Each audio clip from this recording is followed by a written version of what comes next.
Hello, everyone, and welcome back to another exciting episode of ZEALED FUJOSHI. I'm your host, CeeCee, and today we have a very special treat for you all listeners. We are joined by the incredibly talented voice actor, Alejandro Saab. Did I say that right? Yeah, you got it. Thank you. Known for his remarkable performances in various animes and video games. Hello, Alejandro, and welcome to our show. Hi. It's an absolute delight to have you. I'm going to start this question. Could you share with us a bit about your journey into the world of voice acting and how you've come to embrace this vibrant community? Sure. When it came to voice acting, a buddy of mine, when I was in high school, I was 14, I was still going through puberty. He asked me, it's like, hey, would you want to be in my fan project online? And it was part of a machinima, which is basically using in a video game to make a film like Halo or like Gears of War and that kind of thing. And I did it, and he wanted me to voice a cop. I was 14 going through puberty, so you could imagine how terrible that sounded. And after a year or two, I was like, I really liked doing that thing. I don't know what it was, but it was cool. I found out it was acting. Didn't really pay it any mind. And then I started researching. I listened to podcasts. I looked at books. I started taking drama in high school. I took writing and theater. And then when I was in college, I was doing it a little bit more seriously, working on indie projects. And then I realized I was in college for animation, and I was like, I don't want to do animation anymore. I think I'm going to drop out and do acting. And I moved to Texas, and I knew a couple of friends from the indie projects I had worked on, and they had recommended me to Funimation at the time, now Crunchyroll.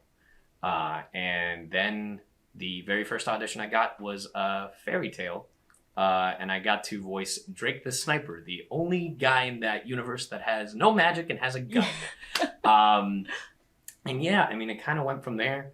I've been really blessed. I think I came at a good time where simuldubs were starting to get the ball rolling on things, and there were projects that my voice just fit, and I think I'm just someone that people like and like to work with, and thankfully it seems like I'm decent at my job, so people just wanted to use me more and more, and I'm very thankful to be a part of everything that I've had the chance to do.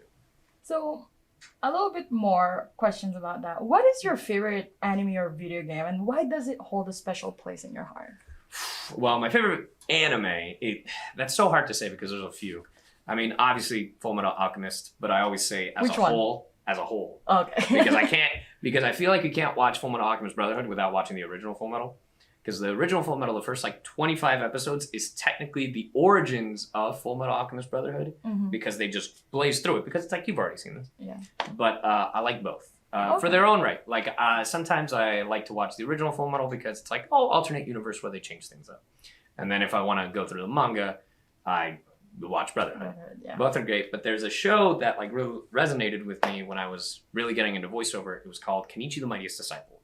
And it was this, anime back in mid 2000s or late 2000s. It's all fan servicey stuff. But the cool thing about this one, it did have fan servicey stuff, but it was all about this kid named Kenichi who was learning all different kinds of martial arts. It was karate, kung fu, Muay Thai, all these different things. And it was really cool that they would and Jesse James Greeley, the voice of Kenichi, inspired me, and I was like, yeah, that's the thing.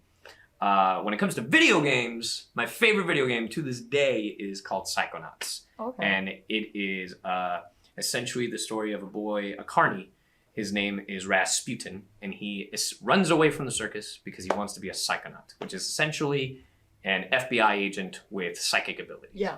And throughout it, he learns more psychic abilities, and the reason he can do acrobatics is because he's from the circus. And kids' brains in this camp are being taken and stolen, and you're trying to figure out the mystery of it. And then they came out with a sequel 15 years later, and I could literally talk for hours about those two games. Okay. One of our listeners wanted to ask me this question.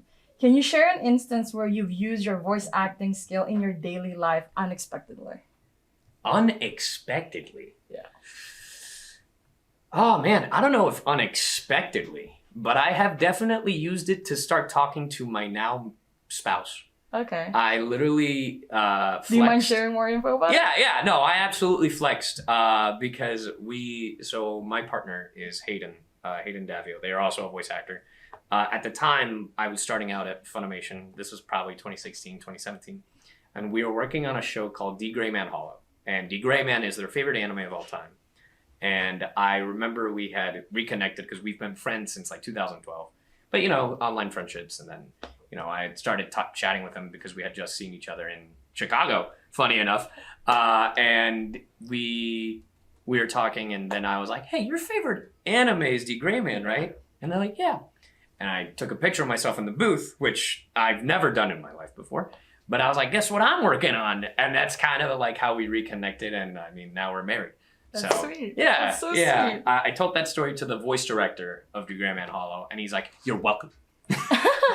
Okay, that's good to share.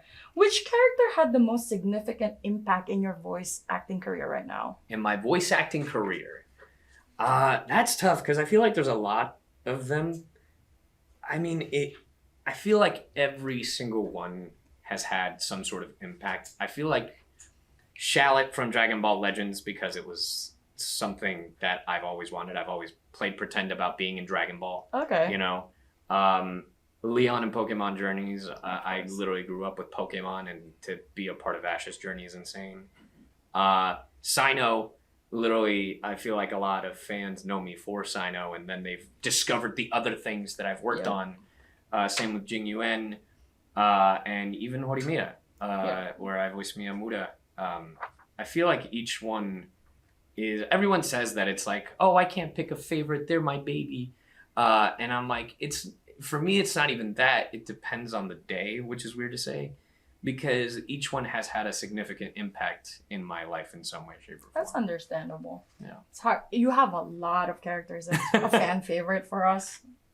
Like, majority of my listeners love you as Izumi and Hiromiya. Mm-hmm. So, can you share a line from one of your favorite anime or video game? That I voice? Yeah. There's an anime that I worked on. It's one that not a lot of people have watched. It's a comedy known as Sleepy Princess and the Demon Castle. Okay. And I voice a character named Twilight. And I remember when I recorded this line, I was working on this project with my best friend, Howard Wang, and he wrote this line in the script, and I was like, bro, that's so stupid. I can't say that. And he's like, say it. And it ended up being one of my favorite lines I've ever said. And it's just, well, water in a well. It's just that. It's just the dumb humor, because it's like, that's just our banter. Instead of just, because the line originally was just, well. But, you know, as an evil villain. But he was like, what if we make it dumb? Okay. And it's just been a memorable experience because I remember I said, that's stupid. And he's like, exactly. Do it. So. Okay. As we gaze into the horizon, without revealing any spoilers at all, can you tease us about any upcoming project that you're involved in? Any upcoming project? Hopefully Demon Slayer. Well, I am actually in Demon Slayer. I voiced Kaigaku in Demon Slayer. Yeah. And I won't get too into it, but if you've read the manga, you know what happens. Yeah. That is just spoiler territory. Yeah. If you want to get real spoiled, there's a statue, there's a figure of it, of that event. But upcoming projects that I can tease. I don't know. It's kind of a mystery. So It's okay. Yeah. Bringing our interview to a heartfelt close, what message would you like to share with fans who admire you? Stay in school, but also drop out.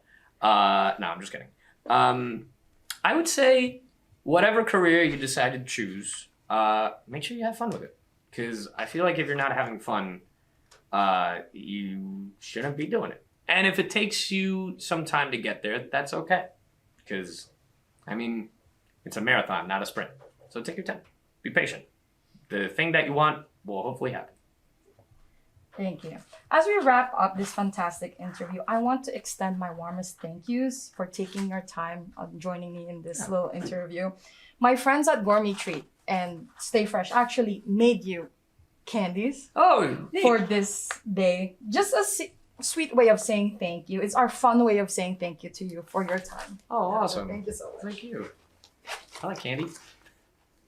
Hopefully you like this one. We made you two just in case. Whoa. So thank you. Apples and candies. Oh, it's in the back. Yeah. You guys are... That's awesome. Yeah.